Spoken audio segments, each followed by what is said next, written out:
Hello, and welcome back to 7 Days Inside Borderline. I'm Kyle Lincoln, a counselor in private practice based in Salem, Massachusetts, and your host for the series. This podcast is all about exploring borderline personality disorder, or BPD, to bring understanding, tools, and hope to those navigating Hi, everyone. I'm Kellen, and I work behind the scenes at the practice. I'm here to keep things focused and ask the kinds of questions that make these conversations practical and relatable. Thanks, Kellen. So, as a background for this episode, we should note that for a long time, BPD was misunderstood, even thought to be untreatable. But today, research has given us effective therapies specifically designed for BPD. And that's what we're going to be exploring today, the treatments. Exactly. Today, we'll take a closer look at 4 evidence-based approaches: Transference-Focused Psychotherapy, or TFP, Mentalization-Based Therapy, or MBT, Schema Therapy, and Dialectical Behavior Therapy, or DBT. Each of these therapies offers unique tools for managing emotions, understanding relationships, and creating a life that feels more stable and fulfilling. So that's kind of a lot, especially for the average listener. So where do we start with this, Kyle? Okay, so you're right. It's a lot to cover, and we're going to be getting into some specifics and some nitty-gritty. But before we jump into the specifics, I want to set the stage by talking about the framework that makes therapy effective and any therapy more effective. Understanding this foundation helps you see how these therapies work and how they might fit into your journey. Before we get into the specifics of each of these 4 therapies, let's talk about something more foundational: the commitment to treatment itself. Picture moving cross-country in a U-Haul. The boxes, furniture, everything you've collected over the years. There's a big journey ahead. Yeah. Maybe explain that a bit more to me. Okay, so it's a metaphor. On one coast before treatment, you might feel stuck, repeating the same problems, avoiding change, or waiting for things to magically get better. And on the other coast, it represents what you're working towards in treatment. There's a life where you understand yourself better, where old wounds have started to heal, and where your relationships and sense of self feel more stable and fulfilling. Okay. That makes a lot more sense. And I actually really like that image. And I think a lot of people can relate to it, wanting to find that other coast. But it sounds like the journey between those coasts is not exactly easy. It's not. And just like an actual cross-country move, the process takes effort, planning, and commitment. And along the way, there are plenty of opportunities for detours. In working with clients, there are times I've seen people half-doing therapy, skipping sessions, testing boundaries, or renegotiating the terms of treatment that they actually helped to create with me when things get uncomfortable. These behaviors might feel relieving in the moment, but they stall progress and keep you from reaching the destination you're working towards. So the key here is like staying on course, even when it feels challenging? Yes, and staying motivated, it's an art, it's not a science, but therapy is more than just showing up to talk. It's about committing to the journey itself and working collaboratively with your counselor to build a plan that works for you. You're not a passenger in this trip, you are the driver. Okay, yeah, that makes sense. Yeah, okay, so you're the one investing in your future. And the agreements you make at the start of therapy, like showing up consistency and working towards your goals, are decisions on a map that help you stay on track. So what happens if someone takes one of those detours? It's not uncommon. And in fact, I've never been in a counseling session or in a counseling relationship where someone doesn't take a detour. Sometimes the work feels too hard. Sometimes change feels too slow. But when that happens, it's important to talk about it with your therapist. Those moments create opportunities to refocus and learn more about what's getting in the way. What matters is not giving up on the journey. The structure you and your therapist or your team create together is there to support you and keep you moving forward. And I imagine the agreement can change, say from 2 sessions a week to 1. Right, just not over text 15 minutes into a missed session. Right. Okay, so we're talking about 4 treatments, but here's the truth. Just like a journey cross-country, there are multiple highways that you can take. And most people can benefit from any of these 4 therapies. They're a lot like the highways you can take to get to your destination, as long as you stay committed to the process. The work is what gets you to the other coast. It's not just the specific road you take. Therapy is a process where you reflect on your past and understand your present and take responsibility for your future. That supersedes any of these 4 approaches. That commitment is what transforms the journey from just getting by to truly growing. Oh, okay. So therapy is really about choosing to move forward even when it's difficult. That's exactly it. And when you commit to the process, you're choosing to make the journey worth it. Okay, now we've set the stage. Let's dive into the first approach, Transference-Focused Psychotherapy, or TFP.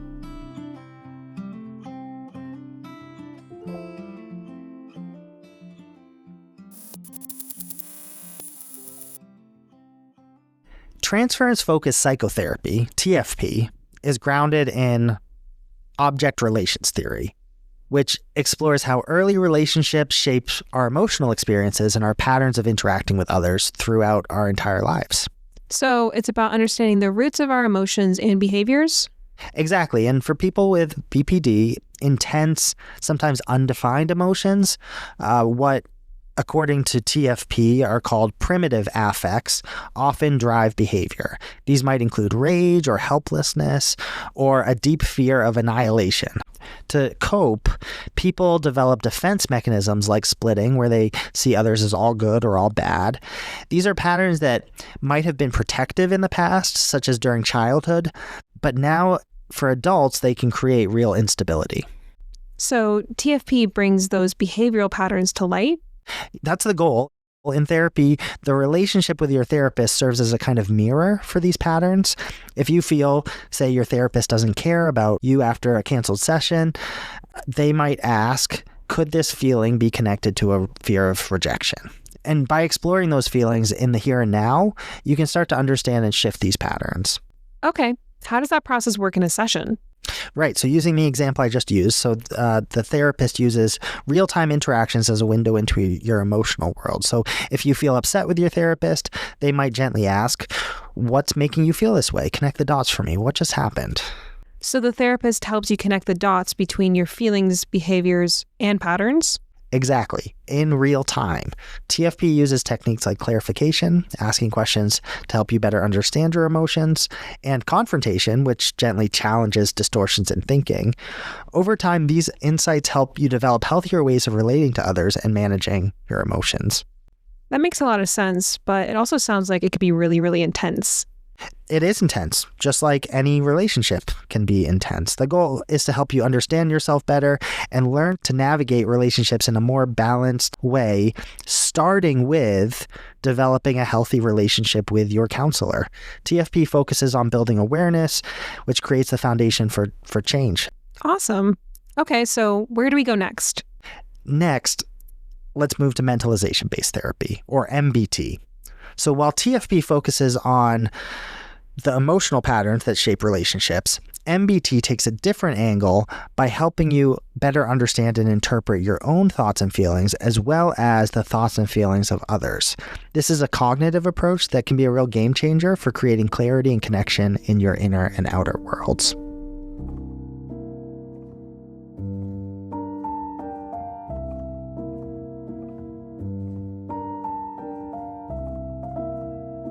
Now let's talk about mentalization-based therapy, or MBT.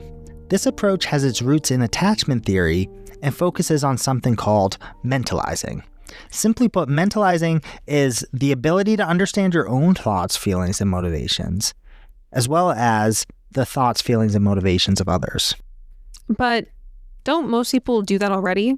I feel like that's something I was taught to do growing up. Why does mentalizing pose a challenge for someone with BPD? The theory behind MBT is that difficulties with mentalizing often stem from early attachment experiences. So if a caregiver was inconsistent, neglectful, or emotionally unavailable, it could lead to a fearful or insecure attachment style. And over time, this can disrupt the ability to make sense of one's own mental states or those of others, and it leaves the world feeling unpredictable or even hostile. Wow, that's kind of scary.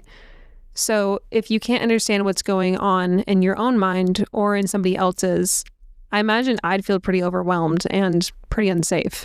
Yeah, without a strong internal organizing function, emotions can feel chaotic and relationships can become sources of confusion or conflict.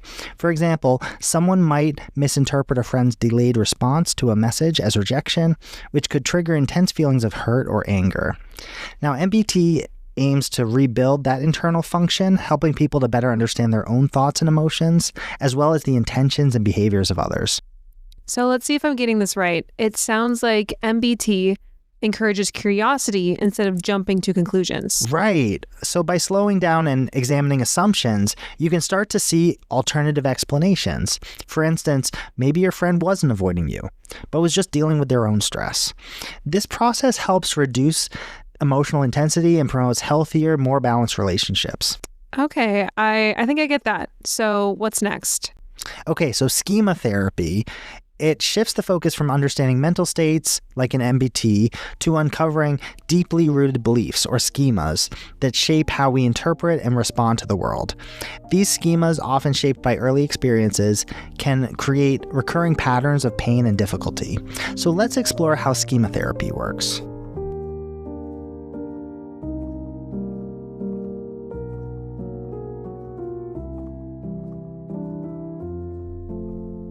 Schema therapy helps uncover and transform deeply rooted schemas, or mental frameworks, that guide how we view ourselves, others, and the world. For someone with BPD, these schemas are often distorted by inconsistent or painful early experience. So schemas are like mental maps that guide how we navigate life? I think that's a really good image, yeah. So for someone with BPD, these maps might be skewed by earlier experiences, and they lead to beliefs like, I'm bad, I'm inherently bad, or people will always leave me. These beliefs influence how situations are interpreted, and they can fuel emotional pain and reinforce the schema in a cycle that feels hard to break. So for someone with BPD, the mental framework in their head brings them to the extreme, which is usually not connected to reality. Right. So take the schema of abandonment, for example. Now, if a friend cancels plans, not abandonments, it might feel like proof that people will always leave you. This can trigger intense emotions like panic, anger, sadness, and lead to actions like lashing out or withdrawing completely. So how does schema therapy then work to change that? So it focuses on identifying the schemas, and then it focuses on addressing the emotional states or schema modes that these schemas activate. So for someone with BPD, modes like the vulnerable child, the angry child, or the punitive parent may take over, driving extreme emotional responses. The goal is to get out of child mode into parent mode and to strengthen a healthy response rather than a punitive one. So the healthy adult mode is balanced, compassionate, capable of navigating situations constructively. Really, the focus is on getting there. The healthy adult mode. Okay. But how do sessions help someone shift into that healthy adult mode? Yeah, good question. So in therapy, the therapist works with you to examine triggering situations, like we mentioned, canceled plans. They help you uncover the schema at play, such as, this proves I'm unlovable, and trace it back to early experiences. Together, you challenge that belief and explore healthier, more realistic perspectives. Your counselor might engage in role-playing exercises to do this, and ultimately you might physically write out the old and the new schema.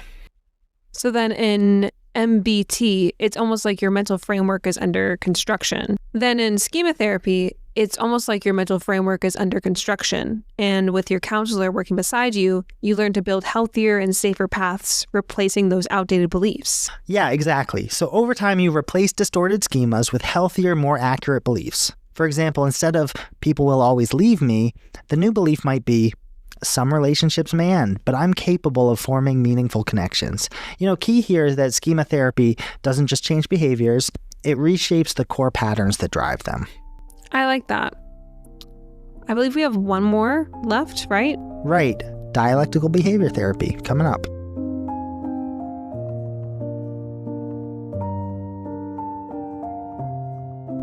Finally, let's explore Dialectical Behavior Therapy, or DBT. It's one of the most widely recognized treatments for BPD and focuses on managing intense emotions and the behaviors that can arise from them. While schema therapy focuses on long-term transformation of beliefs, DBT is really practical and focuses on day-to-day tools for managing intense emotions, building healthier behaviors. It's especially effective for addressing immediate challenges and creating stability. DBT seems to come up a lot in our conversation about borderline personality disorder. So what makes it so essential, and what makes them so related to each other? Yeah, that's a good question. So Marsha Linehan, who is the founder of DBT, she actually came out in the media saying that she was treated for borderline personality disorder as an adolescent. And these are tools that she used in order to actually get better herself. So when she went to grad school, part of her research was in bringing together these tools around a treatment that she would later validate as dialectical behavior therapy. So BPD is the condition. DBT is one of the foremost treatments for that condition. DBT, it addresses a key challenge for many people with BPD, extreme mood states that feel overwhelming. Oftentimes people haven't had the chance to learn coping strategies for these emotions because they grew up in environments that were invalidating of their feelings. And this can lead to behaviors like self-harm or impulsivity, ways to get quick relief that often make things worse in the long term. And DBT helps break that cycle? Yeah, one of the things I love about DBT is the way that it balances validation and change. So therapists acknowledge and validate your feelings. They're real and they matter, right? That's that validating environment, not an invalidating environment, but they also push for growth and help you build healthier responses. That balance between acceptance and change is the core of DBT. Right. So how does that balance come through in practice? Really, it's a focus on practical skills. DBT has 4 main areas: mindfulness, distress tolerance, emotion regulation, and interpersonal effectiveness. Now, instead of really diving into all 4, let's just look at 2. So mindfulness, it teaches you to pause and observe your feelings without judgment and choose how to respond, right? There's an acceptance piece to that. You're just seeing it. But choosing to respond is an opportunity for change. Distress tolerance, it provides techniques like grounding to help you get through tough moments without making them worse. So neither of these guarantee that the circumstances triggering the emotion will change, and that's where acceptance is key, but the change is in the new behavioral responses that it encourages you to think through. Those skills sound kind of familiar, kind of like steps to creating the solid, flexible self that we discussed in episode 2. Yeah, and especially the coping skills list that we came up with in episode 4. A mentor of mine once said, "You make your choices and your choices make you." And in this sense, our behaviors do matter and they can make imperfect situations better. Practically in sessions, I want to look out for instances of life interfering behaviors or therapy interfering behaviors, so that we can notice if a person is on their way to developing that solid, flexible self, if they're engaging in coping or self-sabotaging behaviors. For example, if you're in treatment and your counselor is using DBT, you might use a diary card to track behaviors like moments of self-harm or conflict and work to analyze the patterns and develop healthier responses. So then DBT gives you tools for both understanding and changing your behaviors. Exactly. It's a structured, supportive approach that helps you move from surviving to thriving, just one small step at a time.